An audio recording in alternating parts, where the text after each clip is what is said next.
Hey, what is up, you guys? It's Dustin, and I am back with another video. I'm feeling much better. That last video I uploaded, I wasn't feeling too well, and that's why I haven't been uploading. I apologize for that. But in this video, I want to react and kind of respond to Trisha Paytas and Daniel Preda. If you watch Just Trish, you would see that he was recently on her podcast. And if you followed me for any amount of time, you would know that I am not the biggest fan of Daniel Preda, and I'm going to be explaining why in this video. So if you were here for that, stay tuned to this video.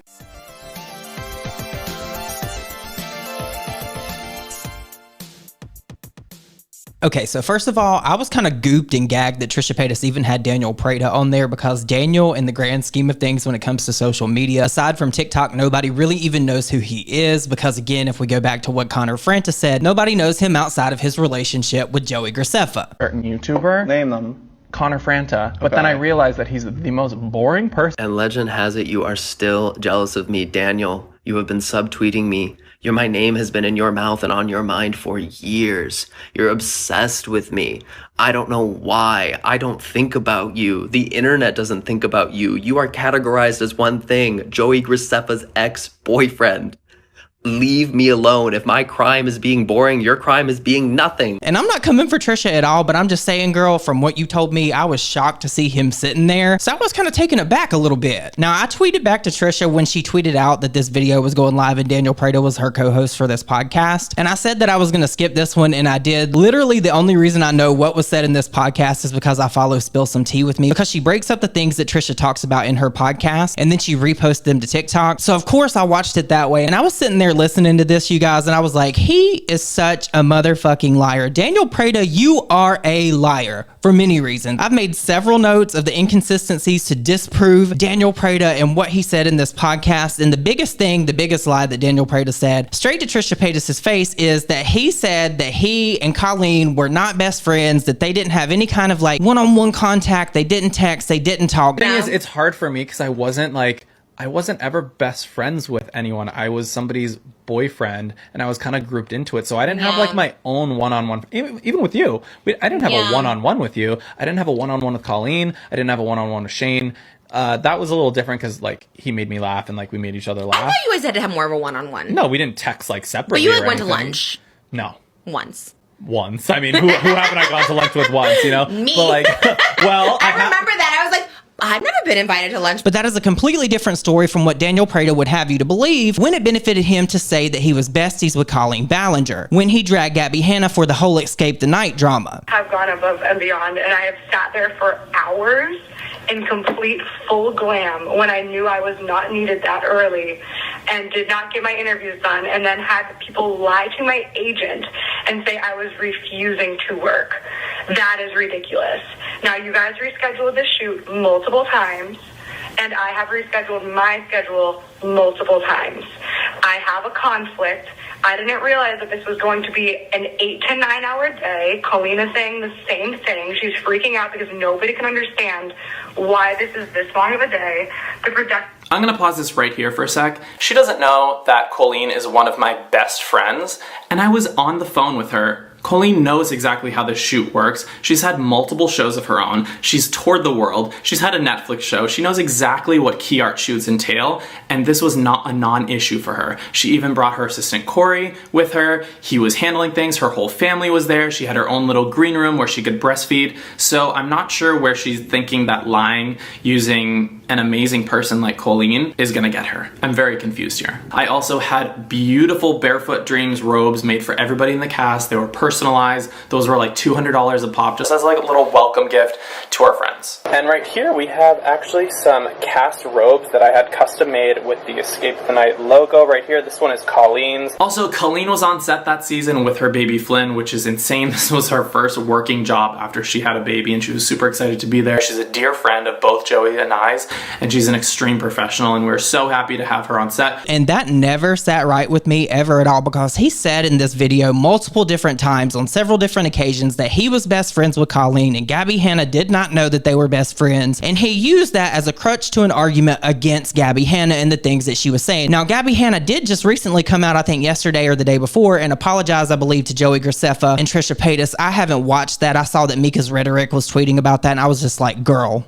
Can Gabby Hanna just not do that? I felt like Gabby was in a good place. Maybe I should watch it and see for myself, but I don't think that Gabby Hanna needs to open this can of worms. If she actually gave a genuine apology, good for her. But honestly, I don't think Joey Graceffa or Daniel Preda are any better than Gabby Hanna. People just like to think that they are. Okay, so I gave you guys the big one first. I cannot stand that he's just sitting there lying in Trisha Paytas' face. Were you best friends with Colleen or were you not? Can you admit that you used that to a crutch in an argument when you really shouldn't have, to make your argument sound better against Gabby Hanna? Because it has to either be one of the two. How can you sit there and say that you didn't have this kind of friendship with her and you didn't text with her, but you went out to lunch with her and you had her this robe made and you said it was made for your friends that were on set? That is a major red flag to me, and I can see why now Manny MUA, Daniel Preda, and Joey Graceffa are all friends. They're all fake as fuck. Which brings me to my next talking point, because Daniel Preda, over the time that he had Twitter before he deleted it because he got dragged, because he wanted to pretend that he and Colleen were in fact not friends and he didn't want to take any accountability for the things that he said, he ran and he deleted his Twitter. I did want to bring up some of the tweets that he put out in the past, like beware of wolves in sheep's clothing. Now, if you know, you know. He's also besties with James Charles, who also happens to be the arch nemesis of Jeffree Star. And I always found that relationship very interesting, because you have him admitting to being friends with Colleen Ballinger, but you also have him admitting to being friends with somebody like James Charles, and he does this proudly. Hi sisters, welcome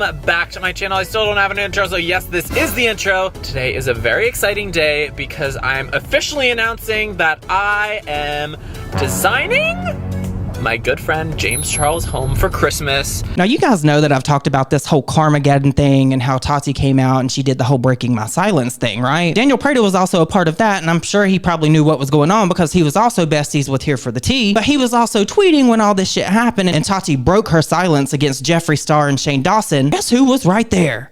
Daniel Preda, because he was talking about how Carmageddon had arrived. Now, you can feel how you want to feel about that situation, but I think we can all gather that James Charles was in the wrong, Tati was in the wrong, Jeffree Star was in the wrong, but we know that James Charles was extra in the wrong. And Daniel Preda has no problem still being friends with him to this day, even after this. I'm desperate. But what's crazy to me is Daniel Preda likes to sit there and preach positivity and talk about how you have to be good to people to have good people in your life and how it comes back to you, when he likes to throw shade at Jeffree Star. Like, girl, you are not even relevant enough to get acknowledgement from Jeffree Star. Now, Trisha did kind of play into this a little bit because she asked him if he was eating yak meat now, and he said no, that was a Wyoming thing, not a Montana thing. And he said that Wyoming was for crazy people and that he is basically Jeffree Star's #1 hater, which is fine. If you want to hate Jeffree Star, hate him. But I would really like to see how you would react if Jeffree Star turned the heat up on you for once, because it's also my understanding from talking to Jeffree back in the day, he doesn't really like you either. But what is really crazy to me is when he sits there and he says what Jeffree Star has done and how his opinions are detrimental to the LGBTQIA community. Well, wouldn't you say being friends with somebody that has admitted to talking to underage people, don't you think that would shine a bad light on that same community? But you're okay with that? You really should pick your battles, because I think one is worse than the other. Do you guys remember when James Charles said that he would date the absolute youngest, and then he slipped up and said you're probably in high school or a senior in high school to correct himself? So for me, like, I'm much more mentally and emotionally mature than a lot of people my age. I'm not physically attracted to older guys, which sucks. Like, I would date like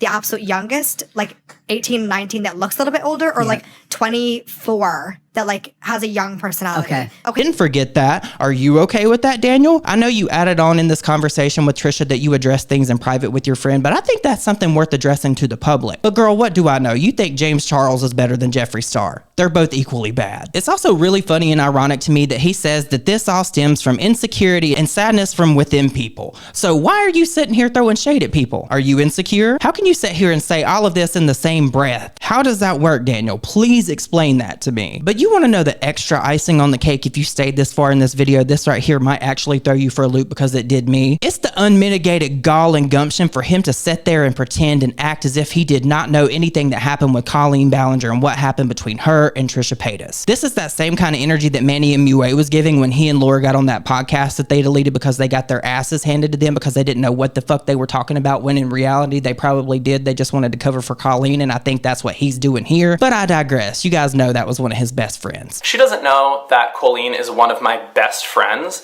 But I want to know what you guys think. Please let me know your thoughts and opinions on this down below. Truthfully, my opinion about this whole podcast and just Trish and all that, I cannot wait till Trisha brings Oscar back. I cannot wait for him to get back from vacation because the co-host choices she's had lately, girl, they've been a little questionable. But if you guys made it this far in this video and you enjoyed it, please don't forget to like it. And if you're new here, please consider subscribing. And if you made it this far, leave me the clown emoji down below because this is some clownery at its finest. But with that said, I hope you guys all have an amazing day and I will see you all in my next video. Bye guys.